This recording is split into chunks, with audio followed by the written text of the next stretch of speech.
Good afternoon, everyone. Welcome to the State Department. Happy Wednesday.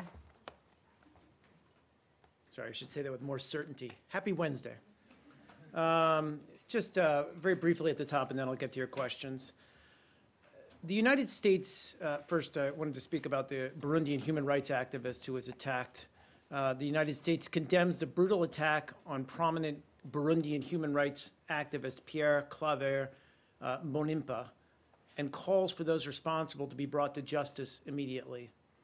This attack reinforces the urgent need for the government and the peaceful opposition to work together in pursuit of a consensus and find a peaceful path forward for the people of Burundi.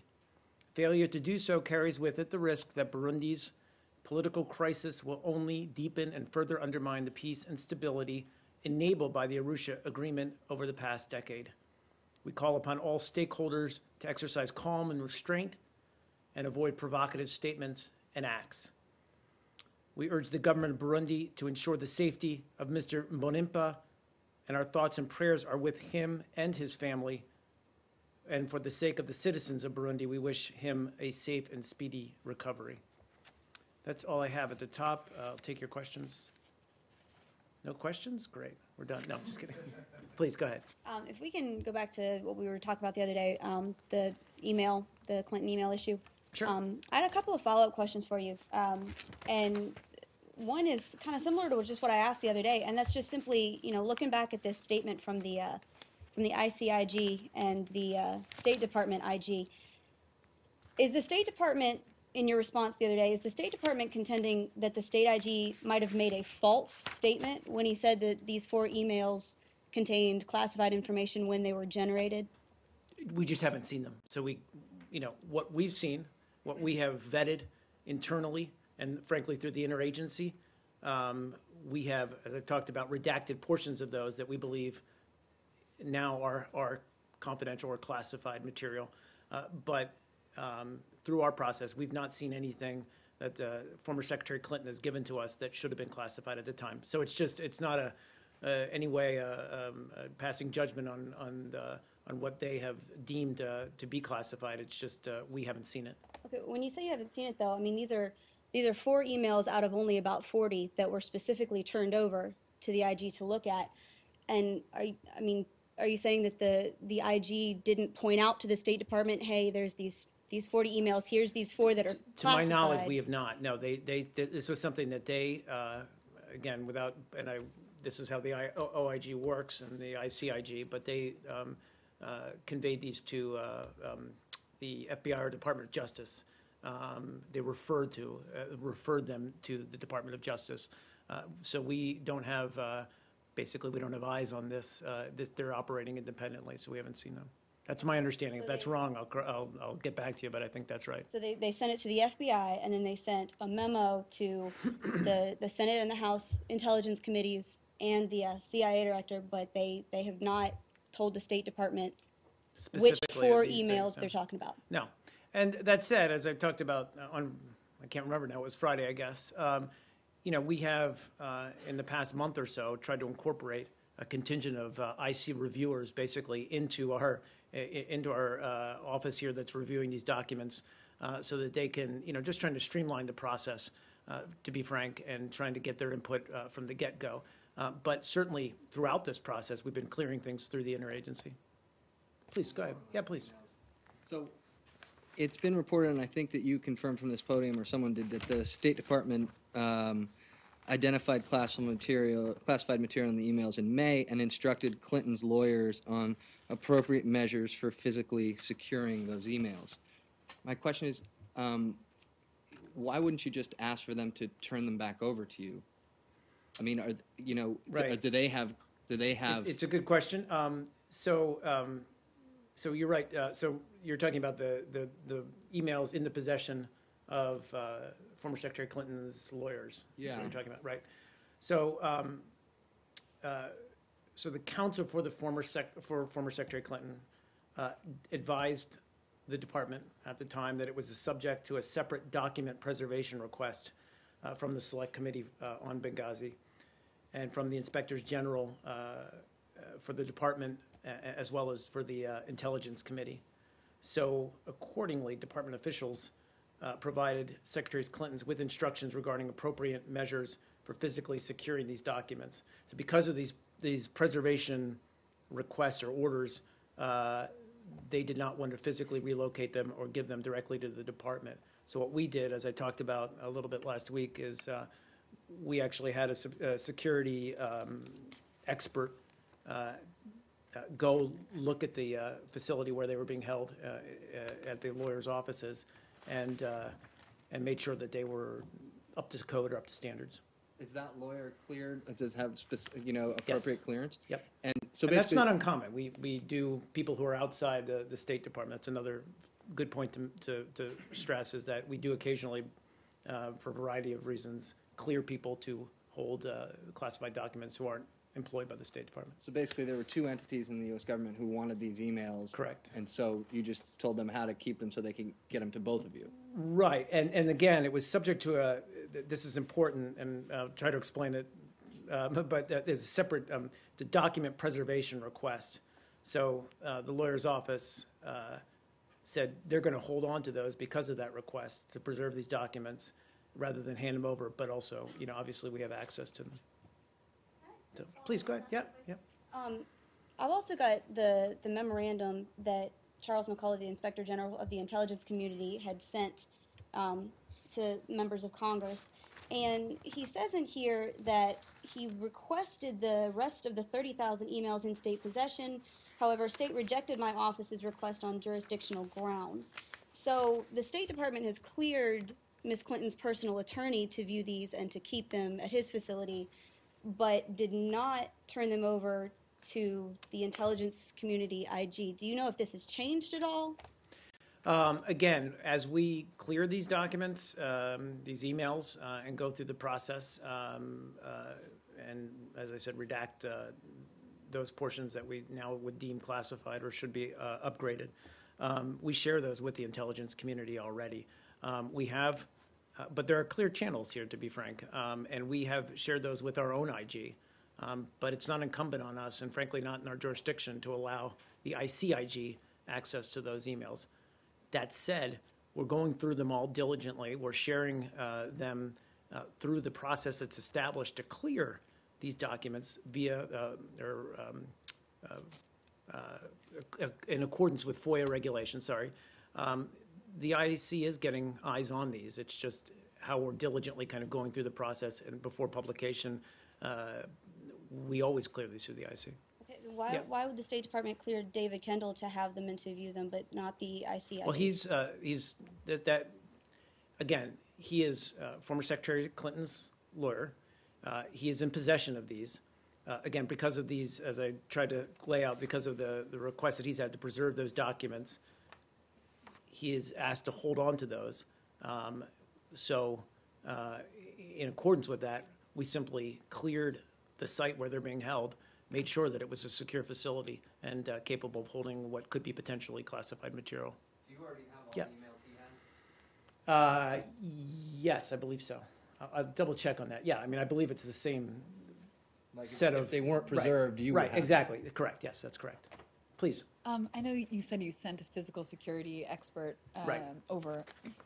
As the FBI investigates the setup, has the State Department been involved in any way in that investigation? The Not- physical security expert been questioned in any way, or Involved in, I'm sorry, just on what, the FBI is investigating the security of the setup of her server, and Right.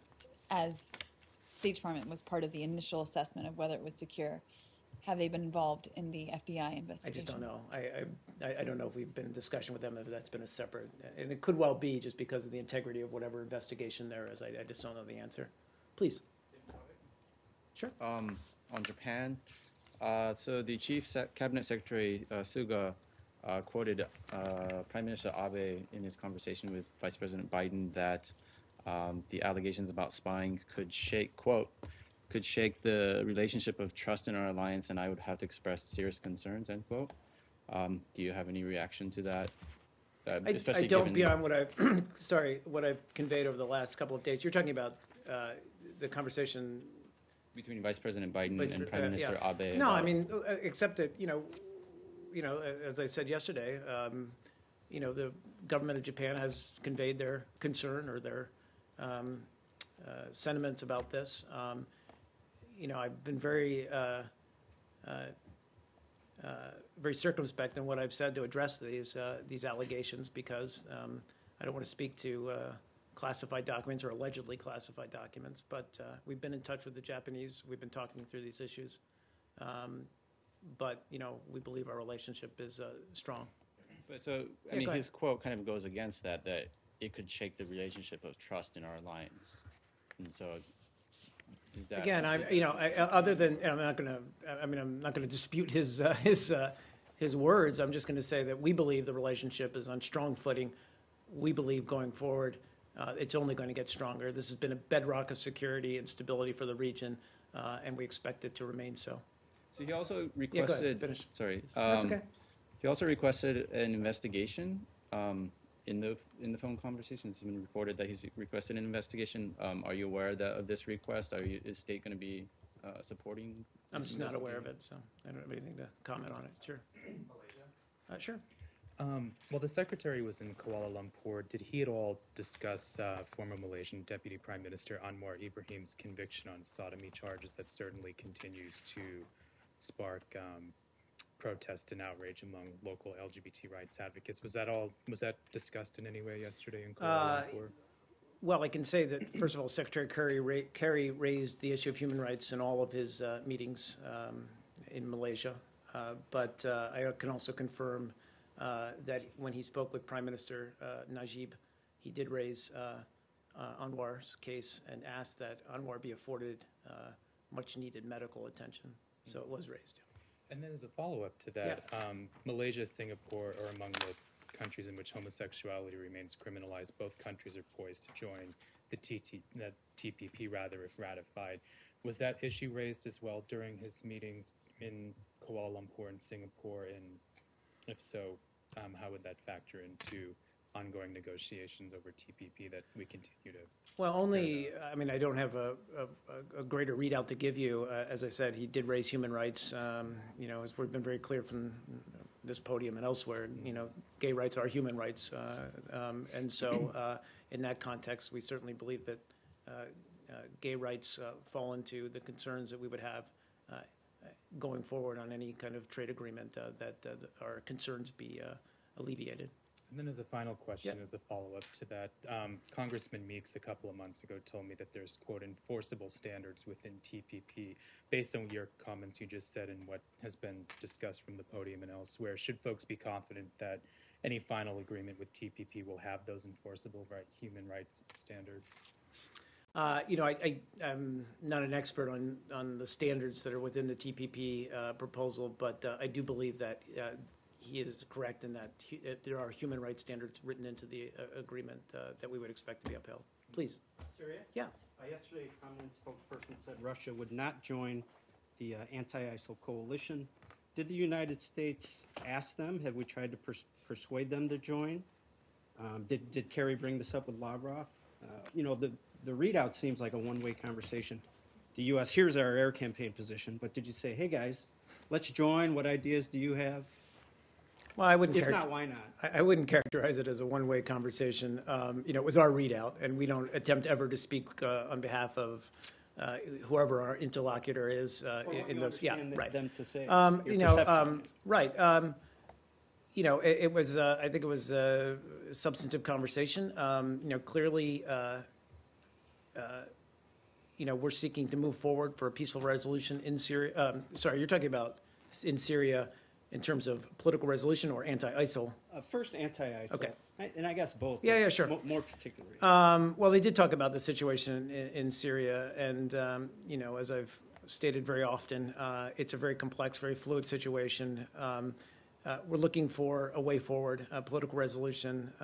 We're clear that even though we want to see a political resolution consistent with the Geneva Communique, we don't see Assad as part of that. We're trying to work through some of these issues with Russia. We talked about de Mistura's efforts at the UN, and we certainly are supportive of those. We have a new envoy for Syria in place now, and he's getting acquainted with the issues. To speak to the anti-ISIL efforts, we have a coalition right now that's taking the fight to ISIL in northern Syria. I'm not going to speak for another government or why they may or may not join that coalition, but certainly,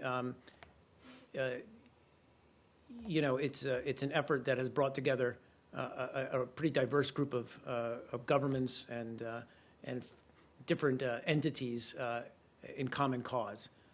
Because of the depravity, because of the brutality of ISIL, I think most people recognize it as a severe, even existential threat. It's in our national security interests, obviously, but it's in the security interests of many.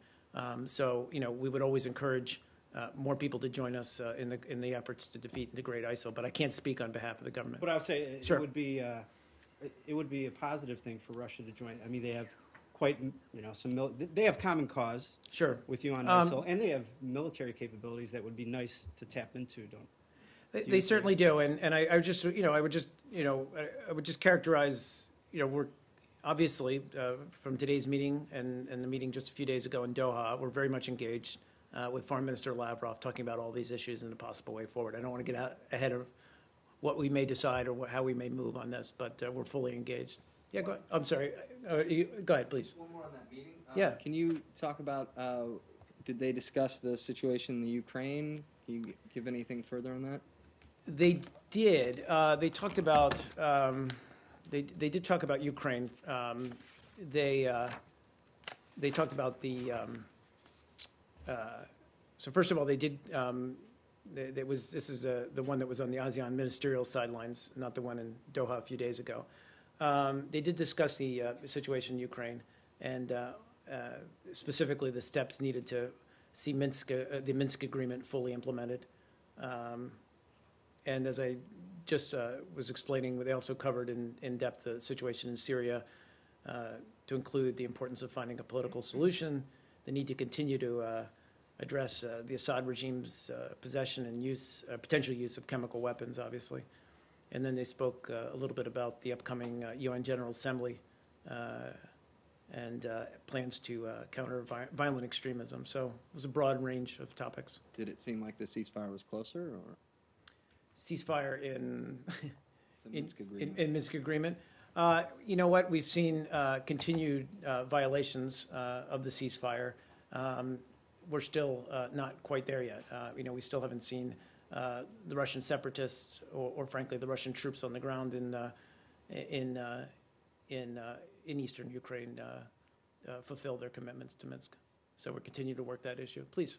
Yeah, and on Lavrov's plan to defeat ISIL, and I'm wondering how much it's in line with the U.S. strategy, current strategy to defeat ISIL, particularly on regards to the other dynamics in Syria, such as Assad regime and the Kurdish forces on the ground. And how much do you see Russians' plan in line with the U.S.? Sure.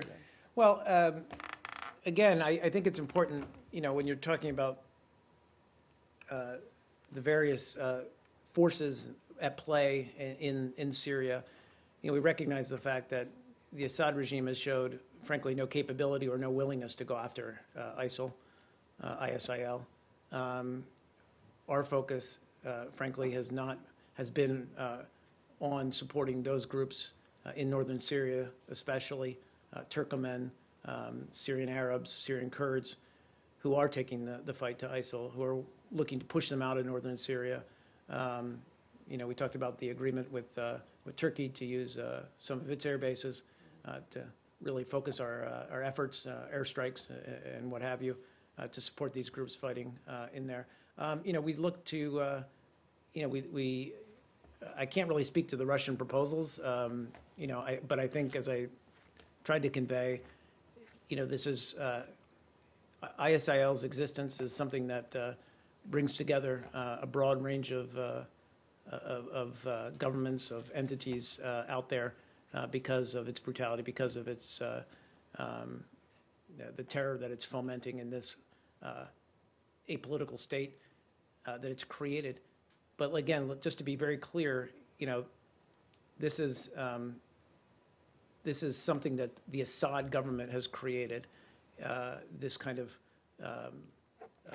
stateless zone where ISIL can establish itself and thrive.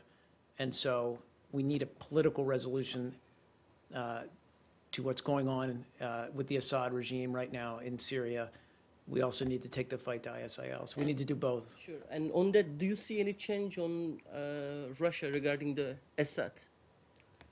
Again, we're talking, and I don't want to get out ahead of any decisions or any shifts, but we had Secretary had a substantive conversation with Foreign Secretary Lavrov today. We're going to continue to talk going forward. Please go ahead. Follow up on similar question. You just talk about the cruelty of the Assad regime, and you have been talking about it for some time. Today on New York Times, there was an article by the head of the Human Rights Watch was talking about how the barrel bombs in Syria have to be stopped at least if you are not getting any kind of political solution anytime soon, but the U.S. government has to use. Given that U.S.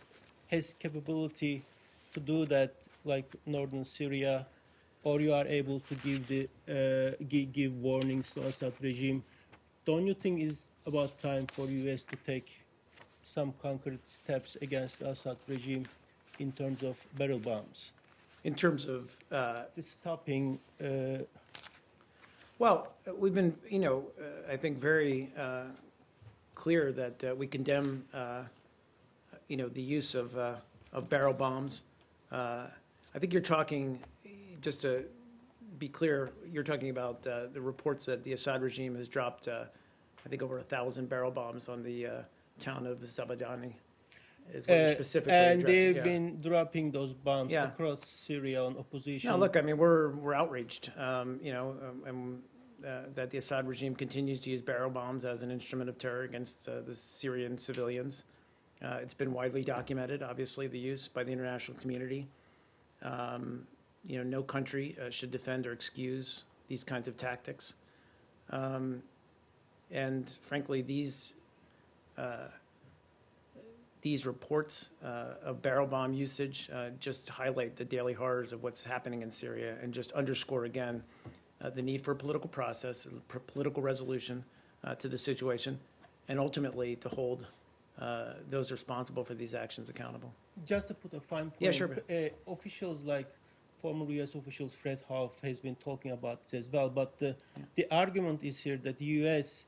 can impose or can use its leverage against the regime to stop these bombs by warning or using deterrence. Do you think that U.S. can do this? Well, I think we've been, as we were with clearly in addressing the threat of chemical weapons, we've been attempting to clearly convey and even curb the Assad regime's use of these kinds of offensive weaponry that, frankly, just kill innocent civilians and bring untold horror into their daily lives. We're continue to be concerned about it. We're looking at ways to address it. I don't want to get out ahead of any decisions that haven't been made yet, but it's of great concern to us. Please, sir. Does the U.S. government plan to launch a formal complaint after an Iranian warship pointed a weapon at a U.S. Navy helicopter happened in the Gulf of Aden on July 25th? Frankly, I'm not aware of the report. I'll have to look into it. Take that one. Yeah, do you mind? sure thing. Thank you. Please. There are some reports, back to Syria, by the way, that Have we left? the new Syrian forces are fighting with Al-Nusra Front. And I was wondering if the combating Al-Nusra is part of the new Syrian forces mission. And how do they deal if they face that Nusra Front soldiers in the ground? So you're asking, I just want to make sure I understand your question. You're asking if Al-Nusra... The new Syrian forces are Right. clashing with the Right. Al-Nusra Front on the ground. Well, I mean, we've been very clear that, we're looking at defensive actions to protect these forces. Our stance on Al-Nusra is very well known. you know, we're going to continue to protect these forces, the NSA, as you refer to them, as they bring the fight to ISIL in northern Syria. So we've been providing them with, as I said, defensive strikes to help protect them where we can. And Yeah, please. So are you also bringing the fight now to al-Nusra Front? Is that? part I of said the we're, mission? insofar as, you know, they're under threat, these anti-ISIL Syrian forces are under threat by al-Nusra. We're going to, and we've said this, we're going to take steps to protect them. So the new Syrian forces will not be taking effort. Well, they themselves will not be attacking al-Nusra Front. That's not part of their mission. No. It's exclusively to fight ISIL. Correct. okay, it's not part of their mission, but do they also share information or intelligence regarding the al-Nusra or something like that? I'm not going to speak to that from here. Please. Thank you. I was wondering, will the U.S. be making any sort of statement for the commemorating the 70th anniversary of the war? Would that come from the White House or a state or 70th anniversary August 15? of the, yeah, I'm sorry, of the war. Mm-hmm. Yeah. Again, I don't want to get out ahead of front of it, but you know, certainly I can expect some kind of public statement, whether it comes from the White House or here or both. Often, is the case. Please, yeah. It has been a while that we haven't asked about the press freedom in this room. You usually talk about recently this strategic alignment or non-alignment with Turkey and security issues. But one thing that it seems getting more problematic in Turkey, in recent case, Istanbul Prosecutor's Office prepared an indictment against 18 journalists in Turkey, asking up to 7 years each for covering the previous terror attempt at the in Istanbul courthouse. Do you have any comment on these cases? Sure. We've made clear, we made clear that we remain concerned about Turkish government interference with freedoms of expression and assembly, as well as the administration of justice, including due process. As you know, we believe media freedom and due process are key elements in every healthy democracy. And they're enshrined in the Turkish constitution and in OSCE and other international agreements to which Turkey is and the United States are both, frankly, committed. We continue to urge Turkish authorities to ensure their actions uphold Turkey's core values, and that includes democracy and universally recognized and fundamental freedoms. Do you see any uptick in the recent times? We have seen this case of insults by the president, hundreds of people, blocked websites, news websites, most of them pro-Kurdish websites, blocking even Twitter accounts of the journalists. So it is clearly there is something, this trend is becoming. I don't know if I would call it an uptick. We have seen cases, as you cite, and others, you know, in each case, our position is very clear. Please go ahead in the back. India? Sure. So there's a Indian family in Oregon who took their child to the hospital, and then U.S. authorities have taken legal custody of the child. Firstly, are you aware of this case? And secondly, if so, have you had any information from India's MEA on this? Sorry, I'm not aware of the case, but just to recall, you said that it's an Indian couple in Oregon? Yeah, in Oregon, their child had an injury and they went to the hospital, and the authorities, for whatever reason, decided that it was a case of some sort of abuse, and they've taken custody of the child and things like that. Have you heard about this? I'm frankly not. You know, I would point you to local authorities, and you know, I mean, certainly, but the couple is not being detained, or? Yes, one of them has been arrested as well. Okay.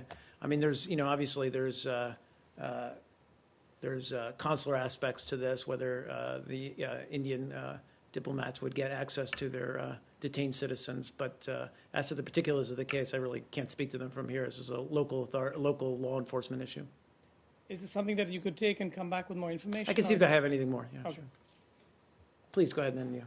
Are you aware of the reports, there's a report out today from Bloomberg specifically, that the U.S. intelligence community has informed Congress of evidence that Iran was sanitizing its suspected nuclear military site at Parchin in broad daylight days after agreeing to the nuclear deal with world powers. The new evidence, which is classified, with satellite imagery picked up by U.S. government assets in mid and late July, showed that Iran had moved bulldozers and other heavy machinery. I'm not, I've not seen those reports until you just spoke to them. But we've been very clear that, with the new joint agreement that we plan, that you can't hide nuclear activity. There are traces that remain. So, but I can't speak to that specific instance what you're talking about. I'll try to see if I have anything more. But please. So Japan will be meeting North Korea on the sidelines of the ASEAN Forum. Do you support this meeting? Do you encourage this dialogue? Well, I think what we would urge is any effort that would convince North Korea to address the international community's concerns and to get back on a process where it comes. It addresses, as I said, the international community's concerns about its nuclear program. We would support that. But specifically, they're going to be addressing the issue of abductees. That's another really important issue between Japan and North Korea. So, hopefully North Korea will be supportive. And you had indicated that, that the U.S. would not be meeting with North Korean counterparts. I know. And so that hasn't changed. No. Yes, sir. I was wondering if the U.S. received the extradition request of Fethullah Gülen from Turkey, and what's the current status on that? I can't speak to extradition requests of specific individuals, so I don't have any more information on it. Is B. Sorry. Sure. Anything else, guys? Yep, please. Also on Turkey, Pentagon has said today that the U.S. has launched its first drone strike into northern Syria from, I think, Incirlik Air Base on Monday. Can you elaborate more on this?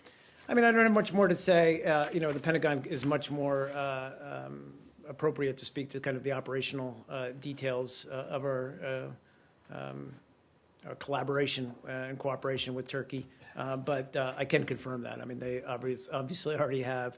We're looking to, as we've been very clear, use Incirlik as a way to bring the fight to ISIL. It's much closer, in northern Syria, rather. It's much closer, and so we can really intensify our support for those anti-ISIL groups that are fighting in northern Syria in support of their efforts. So you can confirm that the Incirlik will be used to attack targets in northern Syria, not the other parts of the Syria, is only northern Syria? I think what we've said all along is that it's going to be used as a platform to take the fight, to strike in support of anti-ISIL forces, but strike ISIL targets. Mostly they're in northern Syria. Do you have any timetable to start to free ISIL, start creating ISIL-free zone in northern? First of all, no zone. I have to be very clear about that. We're taking the fight to ISIL. We're trying to get them out of that whole region, eventually destroy and degrade them entirely. Okay. So there's this kind of continuing narrative that we're creating some kind of zone or enclave or whatever you want to, or safe haven or whatever. That's not our goal here. Our goal is to take the fight to ISIL, defeat them, and destroy them ultimately, so that many of the people who've been displaced from that region can return, and once again, peace and stability can be reestablished. But no timetable for when we're really going to get into full swing. A lot of these operational details are still being worked out with the Turkish government. Please? Yeah. And I think it's the last one. I'm sorry, I have to run again today. I apologize. According to Sudan's deputy UN envoy, that the Sudanese President Omar al-Bashir, who has who is accused of war crime and genocide by the International Criminal Court, is planning to come to U.S. on September to speak on a UN conference. And I was wondering if he can come to U.S. and if he can get U.S. visa, if he can speak in the UN, because U.S. was quite critical when he spoke in the African Union in June that he walked away without getting arrested. Well, again, we don't have any. We've seen reports that President Bashir plans to speak at the UN summit in September, summit for development. We don't have any further information at this time. We can't, frankly, talk about individual visa cases or disclose any details from it. We're prohibited by law from doing so. More broadly, though, as you correctly stated, even though we're not a party to the Rome Statute of the ICC, we have strongly supported the ICC's efforts to hold accountable those responsible for war crimes and crimes against humanity and genocide in Darfur. So I'll just leave it at that. So if he comes to U.S., then I assume that, according to your statement, he will be arrested. Again, I'm not going to get out and speak to hypotheticals. We haven't received any word that he's intending to go there. And frankly, if we did, I couldn't speak to it from here. Sorry about that. Is that it, guys? Thanks so much.